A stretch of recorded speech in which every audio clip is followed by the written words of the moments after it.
Ay mga parekoy, good morning. Mga kabayan, good morning. Mga marikay, good morning. Kumustamos kayo dyan? Kumbate pa rin. Sana maganda ang weather para maganda ang biyahe, walang alon. Para masaya, masaya ang pagtulog, masaya ang pagtrabaho, saka masaya ang samahan. Huwag lang yung mga salbahis na mga kapitan, chief engineer, chief mate, saka second engineer. Kasi kawawa yung mga parikoy natin dyan, saka mga marikay. Sa atin naman mga kabayan nga nagtatrabaho sa Middle East, sa ibang lugar.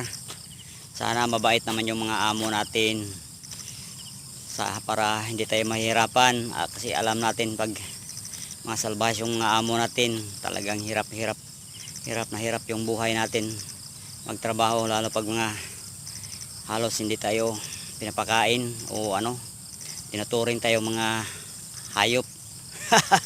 Yung mga salbahis natin sana pagdasal natin na sana magbago yung mga ugali niyan. Dito sa Pobreng Seaman, parikoy, kumbate pa rin, wala nang onboard.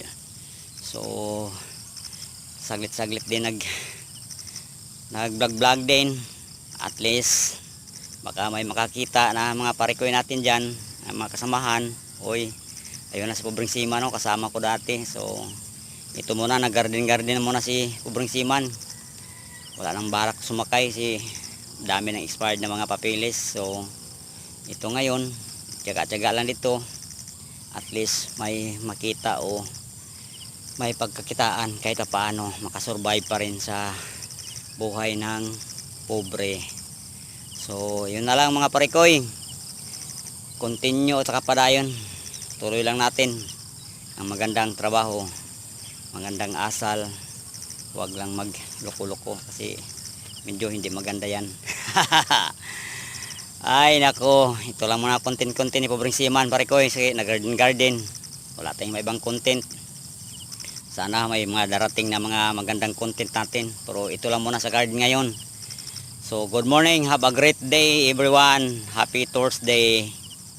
God bless us.